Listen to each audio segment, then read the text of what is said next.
Yang mana pada akhir cerita ini, saya berharap kepentingannya nanti tuan-tuan akan rasa kita perlu dengan orang lain dalam melaksanakan satu tanggungjawab kerja bersama dalam satu pasukan. Baik. Tuanku, kenapa saya perlu dengar ucapan tuanku ni? Kerana di akhirnya nanti tuan-tuan akan rasa pentingnya kita bersama-sama dengan rakan apabila kita melaksanakan satu kerja. Kalau kita bekerja bersorangan, kalau kapten bekerja seorang, dapat melaksanakan kerja yang lebih mudah atau lebih senang kalau bersama dengan kawan-kawan yang lain? Lagi senang kalau buat sendiri. Buat dengan kawan ni leceh lah. Bekerja yang berat lambat. Kerja yang berat akan menjadi lebih ringan. Kalau begitu, kita dengar dulu kisah ini. Kita dengar dulu kisah ini. Apabila di hujung kisah ini nanti, tuan-tuan akan dapat rasakan, Tuan-tuan akan dapat satu perkara, sama ada mudahkah untuk membuat kerja sendiri atau mudahkah bekerja bersama rakan-rakan. Kerana keputusannya nanti akhirnya tuan-tuan dan puan-puan sendiri yang akan membuat yang akan membuat keputusannya. Ya, awak ni selalu guna perkataan rakan. Ni guna rakan. Satu, pertama, pada waktu kecil kita, zaman cerita Arnab dan Kura-Kura ini, kita dengar daripada tahun 1975. Saya lahir 1975. Ayah saya cerita Arnab dan Kura-Kura berlumba. Arnab dan Kura-Kura berlumba pada pusingan pertama. Arnab menang, bukan? Kura-Kura menang ke Arnab menang? Arnab.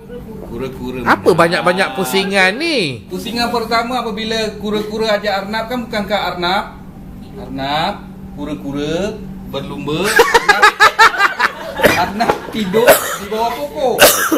Dia berlumba daripada lupa. Dia sampai tu, dia belagak sangat, dia tidur bawah pokok. Dia tidur. Arnab dengan slow and steady sampai Kura-Kura slow and steady sampai garisan penamat. Apa moral cerita masa tu? Jangan tidur. Bagus, jangan tidur. Ayah saya ketika saya kecil cerita yang benar, Fahmi, biar lambat asal selamat. Zaman 1975. Biar lambat asal selamat. Dan pusingan kedua, Arnab tak puas hati. Dia ajak Kura-Kura berlumba sekali lagi. Wahai Arnab, jom kita lumba. Wahai Kura-Kura, jom kita lumba. Okey, Kura-Kura kata lumba. Tapi kali ini Kura-Kura Arnab tidak tidur. Dia daripada mula sampai akhir dia berlari dan dia menang. Apa moralnya tuan-tuan?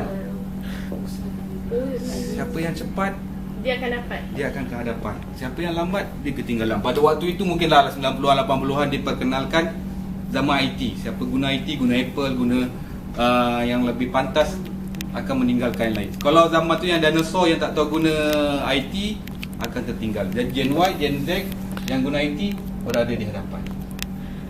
Ia tidak habis di sini tuan-tuan. Pusingan berterusan. Oh, lagi.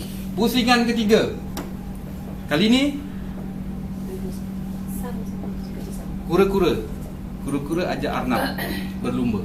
Tapi kali ini kata Kura-Kura, wahai Arnab, kali ini jalan aku yang tentukan, bukan kamu. Rut jalan aku tentukan.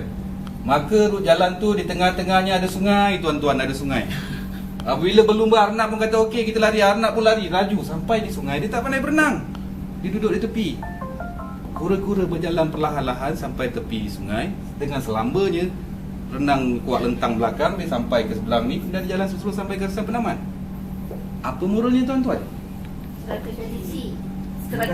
Kena pandai berenang. Strategi. Dia pandai. Dia tahu okey, kadang dia gunakan strategi dan dia menang. Siapa ada strategi, siapa ada kelebihan, maka dia akan berada di hadapan. Dia akan berada di hadapan tuan. Jangan lupa yang itu pasang strategi sekarang tu sebab kita ada pejabat strategi korporat dan komunikasi. Alright, seterusnya. Pusingan yang keempat, dia tidak habis di situ. Pusingan keempat ni kita lompat tentang keputusan dia. Apa yang penting? Kerja sama. Bijak. Terima kasih. Betul. Daripada garisan permulaan, Arnab akan pikul Kura-Kura. Dia akan berlari. Arnab akan pikul Kura-Kura di belakangnya sampai di tepi sungai.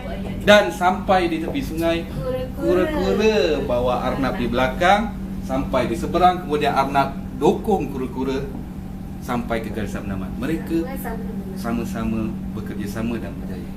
Adakah ia habis di situ tuan-tuan? Sebenarnya cerita keempat ni, saya kalau 2-3 tahun lepas berceramah, dia habis 4.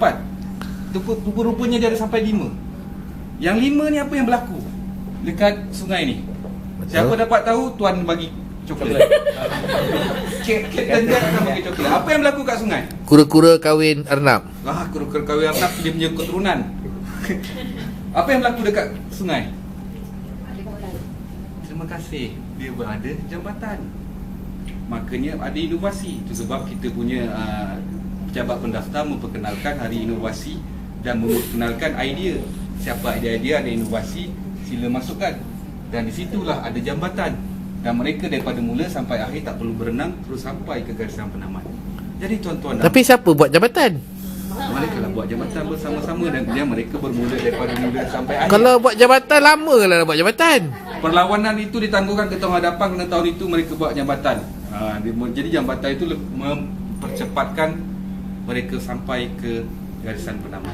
Tapi setahun ke tunggu? Kan kalau terus berenang aja kan dah sampai dah. Nanti ada Inovasi. ancaman. Sebab dia dah ada jambatan, so dia tinggalkan kura-kura balik.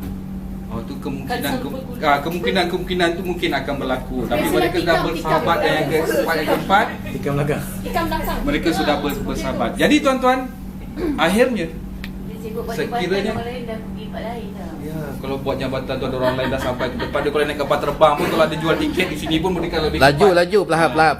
akan sampai ke. Perlahankan sikit. Baik tuan-tuan. Itu lemah. Selanjutnya Masih tuan-tuan, dengan tenaga. akhirnya Akhirnya ha. keempat-empat keadaan ini, Aha. yang paling utama sekali kita kena tinggalkan yang ini. Biar lambat atau akan selamat itu sudah tidak relevan lagi dengan kehidupan Sudah kita. tidak relevan lagi. Bertenaga lah. Tidak sama sekali. Ha. Jangan fikir untuk kembali kepada pemikiran yang ini, tuan-tuan. Ha. Jangan fikir untuk kita biar lambat atau selamat. Ya. Kita akan ketinggalan. Ha. Kerana kita, tuan-tuan, harus diingat, kita sedang menuju universiti berreputasi antarabangsa. Kalau kita terus kembali kepada biar lambat atau selamat, kita akan ketinggalan dengan universiti. Kita akan tertinggal dengan universiti-universiti yang lebih muda daripada kita. Seperti UNIZA, USIMSO, Universiti Putra Malaysia harus terus bergerak sebagai universiti berreputasi antarabangsa. Sekian, wabillahi taufiq hidayah. Assalamualaikum warahmatullahi taala wabarakatuh.